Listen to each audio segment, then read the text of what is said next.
স্ন্যাপশটের যে ব্যাপারটি এমন না যে পরীক্ষার আগে যারা প্রশ্ন পেয়েছে তারা সেই পরীক্ষার প্রশ্নপত্রের ছবি পরীক্ষার আগেই পোস্ট দিয়েছে। ব্যাপারটা তেমন না, বরং ব্যাপারটা তেমন যে পরীক্ষা হয়ে যাবার পর তারা যে পরীক্ষার আগের রাতে ইনবক্সে প্রশ্নটি পেয়েছিল সেই প্রশ্নের স্ন্যাপশটটি পরীক্ষার পরে প্রকাশিত হয়েছে।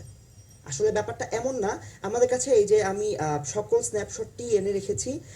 এখন এখানে প্রশ্ন উঠতে পারে যে হ্যাঁ অবশ্যই আইটির অনেক এগিয়ে গেছে, আমাদের এখন ক্লক চেঞ্জ করে টাইম চেঞ্জ করা সম্ভব, কিন্তু আমাদের প্রশ্নটি ওখানেই ছিল যে যেহেতু আমরা কিছু প্রমাণ হাতে নিয়েছি এটা আদৌ ভ্যালিড কিনা সেরকম কোনো আশ্বাস তো বা তদন্তের কোনো আশ্বাস কিন্তু আমাদেরকে দেওয়া হয়নি।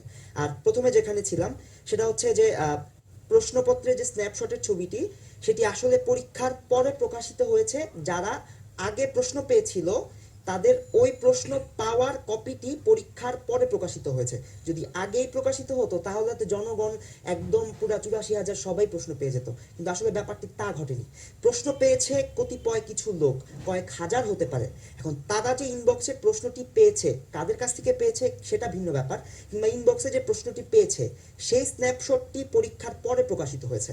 আমাদের যুক্তিটি হচ্ছে এখানে। আর আমরা যে যে কারণে গতকাল স্বাস্থ্য আপনারা মন্ত্রণালয় যে আন্দোলনটা করছেন এই ইয়েতে মানে আপনাদের যে দাবিটা বা ইয়েতে এই এই এখন আসলে মানে সবাই আমরা যে আলোচনাটা করলাম তাতে সবাই সন্দেহের কথা বলছেন, সুস্পষ্ট প্রমাণ আসলে আমাদের কারো কাছে নেই। এখন আপনাদের আন্দোলনের আসলে মূল লক্ষ্য বা এটা কি? প্রথমত আমরা আন্দোলন আজকে থেকে করছি না, একদম পরীক্ষা হওয়ার পরের দিন থেকেই করছি। যদি ব্যবস্থা নেওয়ার সুযোগ থাকতোই কিংবা ব্যবস্থা নেওয়ার ইচ্ছা থাকতোই তাহলে হয়তো তখন থেকে ব্যবস্থা নেওয়া হতো। এখন এখন যে পরিস্থিতি এসে দাঁড়িয়েছে আমাদের আন্দোলনের পরেও অনেকটা জোর করেই বলা হয়েছিল যে প্রশ্ন ফাঁস হয়নি, প্রশ্ন ফাঁস হয়নি। আমরা যে প্রমাণগুলো উত্থাপন করছি সেটা যে সুস্পষ্ট নয় সেটা প্রমাণ করবে কে?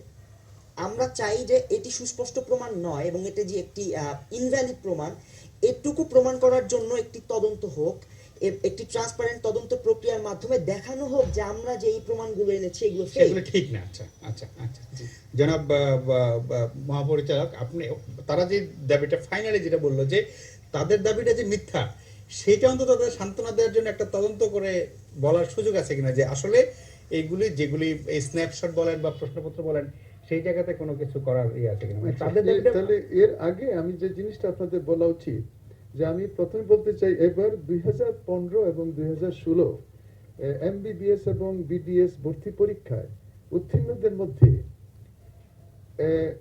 98.79% ক্যান্ডিডেট জিপিএ 9.5 এর উপরে পেয়েছে। 98.79 মানে 99%। এর মধ্যে আপনার আমি প্রথমে বলেছি যে সরকারি আসন হলো 3,694টি।